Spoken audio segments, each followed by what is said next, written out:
നമ്മളിപ്പോൾ ABC മലയാളം ഇന്നോടെ വന്നേക്കുന്നത് lottery വിൽക്കാൻ പോകുന്നുണ്ടോ. നമ്മളൊന്ന് ചേച്ചിനെ സഹായിക്കാൻ വേണ്ടി വന്നേക്കാം. കൊച്ചിനെ കൊണ്ട് നമുക്ക് നിന്ന് ചെയ്യാൻ പറ്റുന്ന ഇപ്പം ഞാൻ നോക്കിയിട്ട് ഈ ഒരു പണി മാത്രമേ ഉള്ളൂ, അതുകൊണ്ടാണ് ഇതിന് പോകുന്നത്. ചേച്ചി ഫുഡൊക്കെ ഇപ്പം എങ്ങനെ കഴിക്കും? ഫുഡ് വീട്ടിൽ ചെണ്ടേ കഴിക്കുള്ളൂ, രാവിലെ കഴിച്ചിട്ട് വരും, പിന്നെ വീട്ടിൽ ചെന്ന്. ഉച്ചക്കൊന്നും കഴിക്കാനോ? അതെന്താ? ഇവിടുന്ന് കഴിക്കാൻ പറ്റില്ലല്ലോ, അതുപോലെ പിന്നെ കൊച്ചിനെ ആരെങ്കിലും ഏൽപ്പിക്കേണ്ടി വരും കഴിക്കണമെങ്കിൽ. നമുക്ക് പാല് ബിസ്ക്കറ്റ് കുറുക്കൊക്കെ കൊണ്ടുവരും. രാവിലെ മുതൽ വൈകുന്നേരം വരെ ഇതിനെങ്ങനെ എടുത്ത് കൈമാറാൻ പറ്റൂലല്ലേ? ഇല്ല, ആ കടയിലെ ചേട്ടനില്ലേ, അവിടുത്തെ ചേട്ടൻ ചെല്ലുമ്പോഴത്തേക്ക് എനിക്ക് പൈസ ഒക്കെ കറക്റ്റ് ചെയ്ത് ഇതാക്കണം. അപ്പം ആ ചേട്ടൻ എടുത്തോണ്ടിരിക്കും. പിന്നെ ആ ചേട്ടൻ്റെ ഭാര്യ ഇടക്ക് വന്നെയാണെങ്കിൽ ഇങ്ങോട്ട് വന്ന് കുറച്ച് നേരം എടുത്തോണ്ടൊക്കെ നിൽക്കും. സ്ഥിരം വന്നതുകൊണ്ട് ബസ്സിൽ മിക്കവർക്കും അറിയാം. അപ്പോൾ അവരൊക്കെ നമ്മൾ അങ്ങോട്ട് ചെല്ലുമ്പോഴത്തേക്ക് കൊച്ചിനെ എടുത്തോണ്ട് നിന്നോളും. ചേട്ടൻ എന്താണ് ശരിക്കും പ്രശ്നം? ചേട്ടന് ജന്മനാനുള്ളതാണ്, കാഴ്ചക്കുറവാണ് കണ്ണിന്. അപ്പം നമ്മൾ ഓപ്പറേഷൻ ചെയ്തപ്പോഴത്തേക്ക് ഡോക്ടർ 100% കാഴ്ച കിട്ടില്ല എന്ന് പറഞ്ഞിട്ടാണ് ചെയ്തത്. 1% നമുക്ക് നോക്കാന്നുള്ള രീതിക്ക്. പക്ഷെ ചെയ്തിട്ട് കാഴ്ച കിട്ടിയില്ല. അത് ജന്മനാലുള്ളത് കാരണം കൊണ്ട് കിട്ടാൻ പാടാന്നാണ് പറഞ്ഞത്. പണിക്കൊക്കെ പോകുമ്പോൾ തന്നെ നമുക്കിത് അറിയണേങ്ങാട്ട് ഉമ്മേനെ ആൾ പണി കാഴ്ച കഴിഞ്ഞ് ഒരു 500 കൊടുത്താൽ ബാലൻസ് മേടിക്കാനായിട്ട് 50 എന്നൊക്കെ പറഞ്ഞായിരിക്കും കൊടുക്കുന്നത്. മനസ്സിലാകില്ല, അതാണ്. അല്ലെങ്കിൽ പുള്ളി പോകാന്ന് പറയുമായിരുന്നു. പക്ഷെ നമ്മള് ആൾക്കാർ പറ്റിച്ച, അതുകൊണ്ട് ഇനി ഒന്നും ചെയ്യാൻ പറ്റില്ല.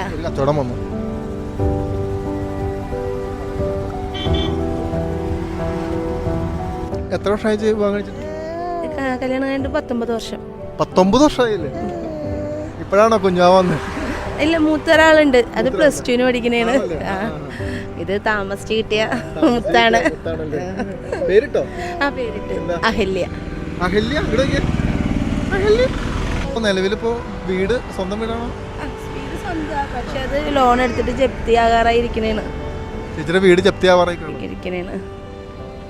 പിന്നെ എന്താ പറയാ, വേറെ ഒരു നിവൃത്തിയില്ലാത്തതുകൊണ്ട് കുഞ്ഞിനെയും കൊണ്ട് ലോട്ടറി വിൽക്കാനായിട്ട് ഇറങ്ങി. ഞങ്ങൾ സാമ്പത്തികമായിട്ട് വലിയ ബുദ്ധിമുട്ടിലിരിക്കണമായിരുന്നു. എന്ത് ചെയ്യണം ഏത് ചെയ്യണമെന്ന് നമുക്ക് ഒന്നും അറിയാതെ അങ്ങനെ ഇരിക്കണമായിരുന്നു. 5 മാസം, കൊച്ചിന് 5 മാസം ഉള്ളപ്പോഴത്തേക്കാണ് ഞങ്ങളുടെ ഒരു ചേച്ചി ഉണ്ട് ഇളംകുളത്ത്. ആ ചേച്ചിയാണ് പറഞ്ഞത്, എങ്കിൽ ലോട്ടറി കച്ചവടം ചെയ്യാൻ പാടില്ലേ എന്ന്. കൊച്ചിനെയും കൊണ്ട് ഇപ്പം ചെയ്യാൻ പറ്റുന്നത് അത് മാത്രമേ ഉള്ളൂ.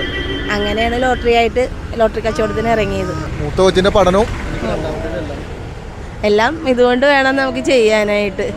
ഇത് ചെയ്യുന്നതോടെ നമുക്ക് വീടിന് വേണ്ടിയിട്ടൊന്നും ചെയ്യാൻ പറ്റുന്നില്ല. വീടിപ്പോൾ ജപ്തിയാണല്ലോ, ജപ്തി ആകാറായിരിക്കണേണ്. എന്ന് പറഞ്ഞാൽ EMI ഇപ്പം നമ്മൾ മുടങ്ങിയിട്ടുണ്ട്.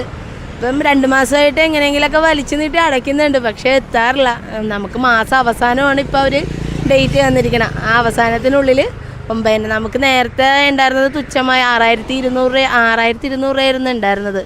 അത് മൊറട്ടോറിയം എടുത്തപ്പോഴത്തേക്ക് 8400 ഇപ്പം RBI പലിശ നിരക്ക് കൂട്ടിയെന്നും പറഞ്ഞ് ഇപ്പം അടയ്ക്കണ 9200 രൂപയാണ്. നമുക്ക് അത്രയും അടയ്ക്കാൻ നമ്മളെ കൂടെ പറ്റുന്നില്ല. അതാണ്. ചേച്ചി നമ്മുടെ വീഡിയോയിൽ വരാൻ തയ്യാറായിരുന്നില്ല, കാരണം നമ്മൾ വന്നു പോയി, അതുകൊണ്ട് എടുക്കുന്നത്. നമ്മളിങ്ങനെ ചേച്ചി കൈക്കുഞ്ഞായിട്ട് നിൽക്കണപ്പോൾ നമുക്കൊരു വീഡിയോ ചെയ്യണം തോന്നി, അങ്ങനെ വന്നതാണ്. കാരണം ചേച്ചി നമ്മൾ ഒഴിവാക്കാനാണ് ആദ്യം നോക്കിയത്. അങ്ങനെയല്ല, നമ്മൾ ഇപ്പം എല്ലാവരും കരുതും കുറേ വീഡിയോ ചെയ്ത് ഇതിന് വേറെ പണിയില്ലേ എന്നൊക്കെ കരുതും. നമുക്ക് ഒത്തിരി ബുദ്ധിമുട്ടുകളും പ്രശ്നങ്ങളും ഉണ്ടെങ്കിലും ആൾക്കാർ കരുതണത് ഇതാകാൻ വേണ്ടിയിട്ടുള്ളതാണെന്ന് കരുതും. അതുകൊണ്ടാണ് ഞാൻ പറഞ്ഞത്. ഇപ്പോൾ കുറേ ആൾക്കാർ ഒത്തിരി പേര് വിളിച്ച് ചോദിക്കുന്നുണ്ട് വീഡിയോ ചെയ്യട്ടെ എന്ന്. എന്തിനാ കുറേ എന്ന് കരുതിയിട്ടാ ഒഴിവാക്കാൻ നോക്കിയതല്ല. ചില ആൾക്കാരൊക്കെ വന്ന് നിർത്തിയാൽ എടുത്തോളൂല്ലേ?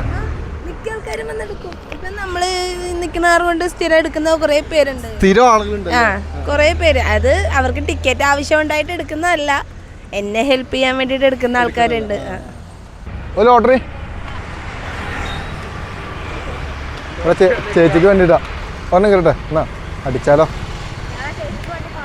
ചേച്ചിക്ക് വേണ്ടി മാത്രം. 100 പേരുടെ മുന്നിൽ കൈ നീട്ടിയാലായിട്ട് ഒരു ലോട്ടറി വാങ്ങുന്നത്. അപ്പോൾ ആരെങ്കിലൊക്കെ ഈ വഴി പോകുമ്പോൾ, ഇത് ഹൈക്കോർട്ടിൽ നിന്ന് ഗോശ്രീ പാലം കയറുന്നതിന് മുന്നാണ് ചേച്ചി നിൽക്കുന്നത്. ആരെങ്കിലൊക്കെ വരുമ്പോൾ ഈ വഴി പോകുമ്പോൾ ഒരു ലോട്ടറിക്ക് എടുക്കാം കേട്ടോ. അപ്പോൾ എല്ലാവർക്കും താങ്ക് യു. കൂടുതൽ വാർത്തകളും വിശേഷങ്ങളും നിങ്ങളിലേക്കെത്താൻ ABC TV സബ്സ്ക്രൈബ് ചെയ്യുക, ബെൽ ബട്ടൺ അമർത്തുക.